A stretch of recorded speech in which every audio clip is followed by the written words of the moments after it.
as abuse or neglect that is recognized with some states. As parents, aunts, uncles, grandparents, we all are in contact with children. Recognizing the signs could be helpful, and it could also help a child in a difficult situation. So we need to realize that, I mean, it's, you know, and sometimes the hardest thing is if it's somebody you're close to, if it's somebody you're related to, and you see that and it's like, I'm in that tough situation, what do I do? Right. So we're going to talk about that. Because everybody's always worried about the whistleblower, you know, okay, what's going to happen to me if, you know, this person finds out that I did it, so, or I reported. Child abuse and neglect can have lifelong implications for the victim. So that's one of the things we really want to focus on, including on their well-being. While the physical wounds may heal, there are many long-term consequences of experiencing the trauma of abuse and neglect. A child or youth's ability to cope and thrive after trauma, the word is called resilience. Say resilience. Resilience. Resilience. See, you're going to learn this morning. It's too early on a Monday. With help, many of these children can work through and overcome their past experiences. To expand on the different categories, let's break it down, okay? So children who are maltreated may be at risk of experiencing cognitive delays and emotional difficulties, among other issues. This can affect many aspects of their lives, including their academic outcomes and social skills development. So if you're catching the drift, there's a lot of things that can happen when you know, some people are like, well, it's just this or just that. Well, no, because it can cause all these long-term things. Right. So this is why it's really important to understand what all encompasses child abuse. Physical abuse, of course, is a non-accidental physical injury. This is what most people are familiar with, to a child caused by a parent, caregiver, or other person responsible for a child, and can include things like punching, beating, kicking, biting, shaking, throwing, stabbing, choking, hitting with a hand, stick, strap, or other object, burning, or otherwise causing physical harm. Physical discipline, such as spanking, is not considered abuse as long as it is reasonable and causes no bodily injury to the child. Injuries from physical abuse could range from minor bruises to severe fractures or death. So I want to come back to that because that's really important. Everybody's like, well, can you spank? Can you not spank? All this stuff, whatever. And the thing is, it is not considered abuse unless it causes bodily injury. Okay, unless it causes a bruise or something lasting longer than 24 hours. Right. Okay, so that's when it's extreme discipline, and that's when it is then turned into physical abuse. Right. So, neglect. It's the failure of a parent or other caregiver to provide for a child's basic needs.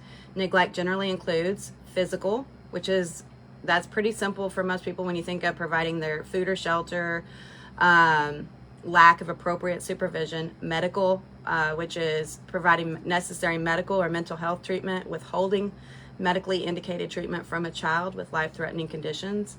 Educational, failure to educate a child or to attend to their special education needs is actually neglect.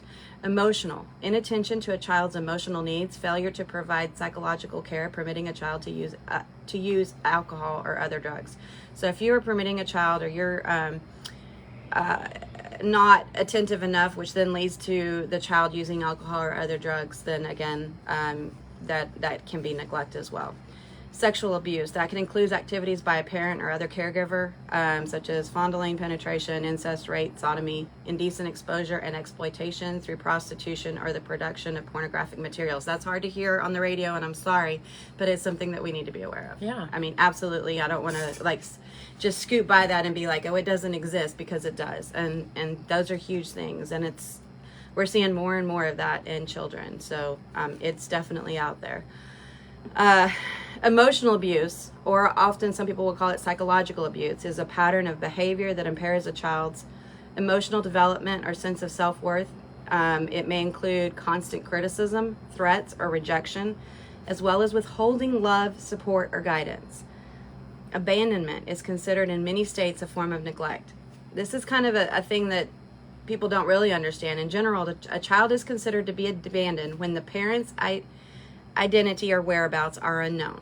So if the child is separated from the parent and the parent's identity is unknown, that child is considered abandoned. The child has been left alone in circumstances where the child suffers serious harm. Again, that's abandonment. The child has been deserted with no regard for his or her health or safety, or the parent has failed to maintain contact with the child or provide reasonable support for a specified period of time. Some states have enacted laws, often called safe haven laws, okay, and we do have that in Texas, that provide safe places for parents to relinquish newborn infants. That doesn't mean, older. So just be aware of that. But if a parent does get to that point of, I can't handle my child, I mean, not really, that is considered abandonment. And you're relinquishing, then, and abandoning your child, and CPS will look at that as abandonment. So, parental substance use is included in the definition of a child abuse or neglect in many states, okay?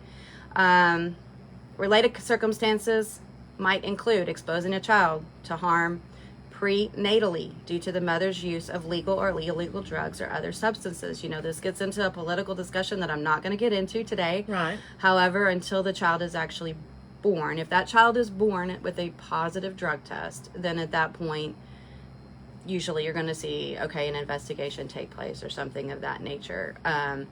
But if your child is exposed in the womb to legal or illegal drugs, that can include alcohol, it can include marijuana, that can include, prescription drugs, all sorts of things, to an excess, then absolutely, that's going to be looked at as neglect of that child. Manufacturing methamphetamine in the presence of a child, selling, distributing, or giving illegal drugs or alcohol to a child, using a controlled substance that impairs the caregiver's ability to adequately care for the child.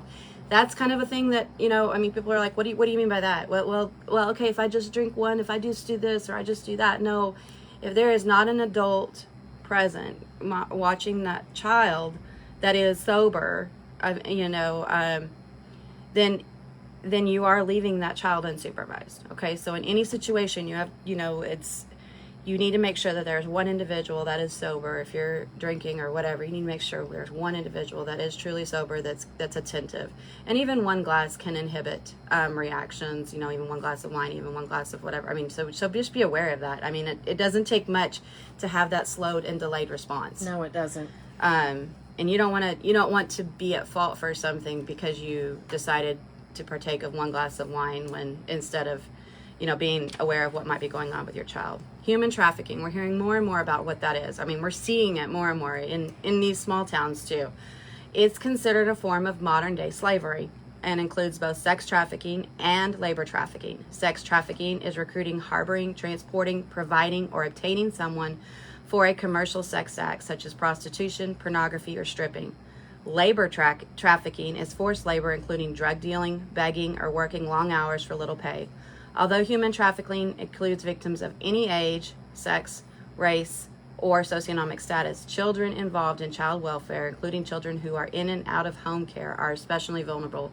So children who are in and out of foster care, children who are, their parents may be in and out, there's a lot of trauma or a lot of turmoil going on in their life, are extremely vulnerable to be trafficked. They're the ones that the individuals are going to look at and target.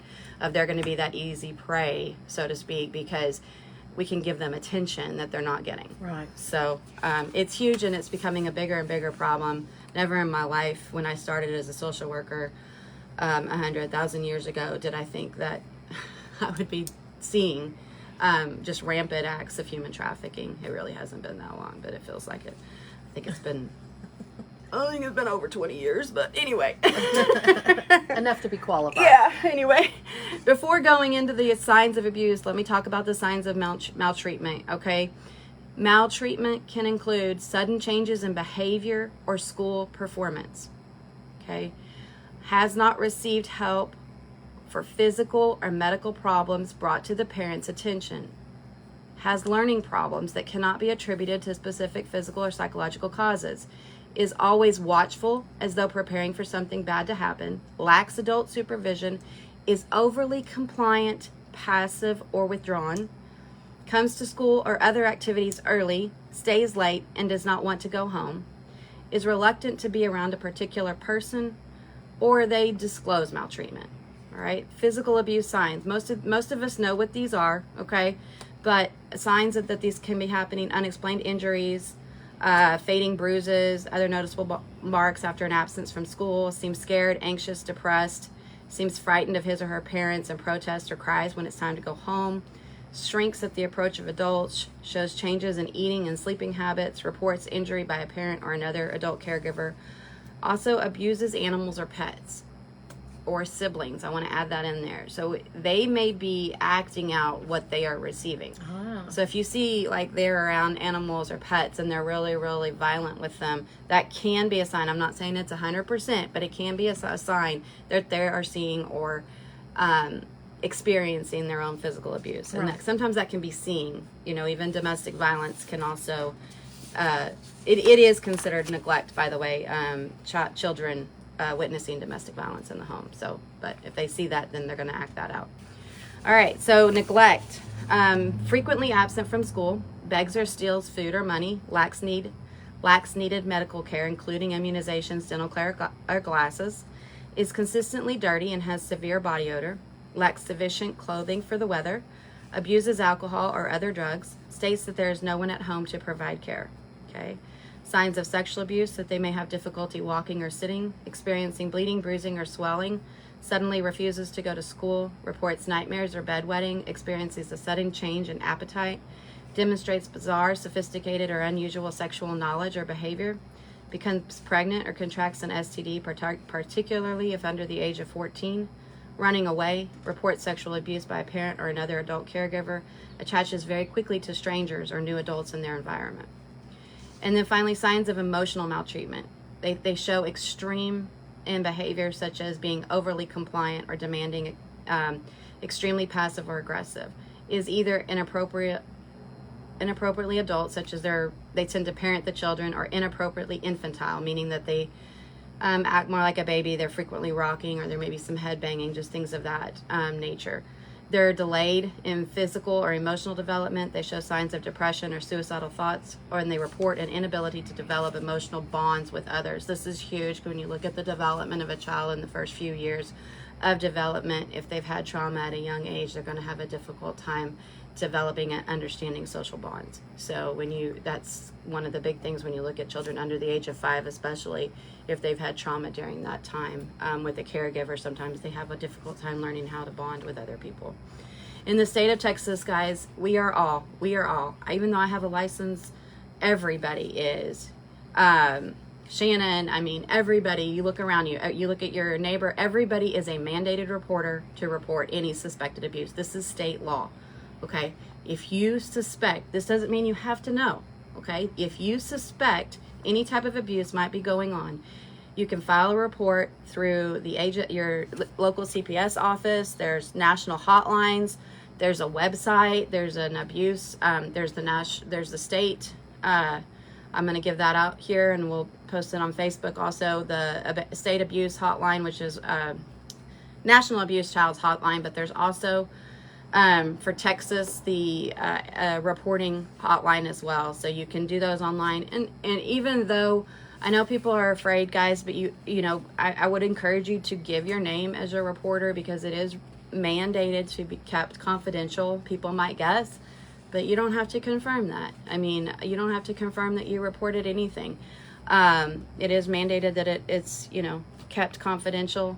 People do report anonymously, and you can do that as well. So just be aware that if the state does come and find out, hey, there was something that you knew about, and there's something extreme such as a child death happens, worst case scenario, and you knew that abuse was going on, you yourself can be in trouble for that because you didn't report, because it's state law that you report because you know about it. So think about that when you sit there and go, what if it was my child? Right. Okay. Would I want somebody? Absolutely. You don't want things to happen to others and then have to live with the guilt later on. Right. So, if in doubt, just, again, it's not your job to figure out if it's true or not, but if you suspect anything, it's always better to report than not to report.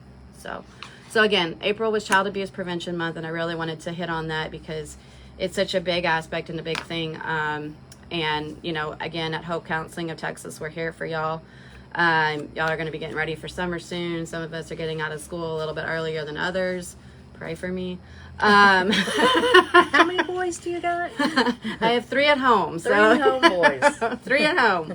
Yes, so we get out in summer. We get out in 2 weeks. So anyway, but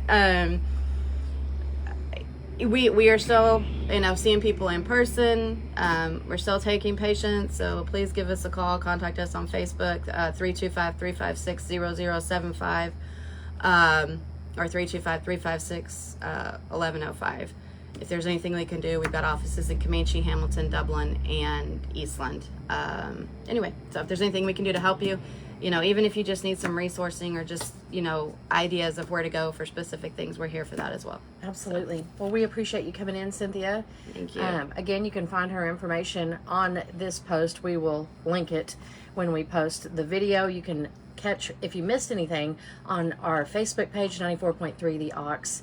This is Hope Counseling for the Monday morning mental health checkup with Cynthia Newton. Thank you. We'll see you next Monday. All right. See you then. No matter where you are. I'll give you that phone number.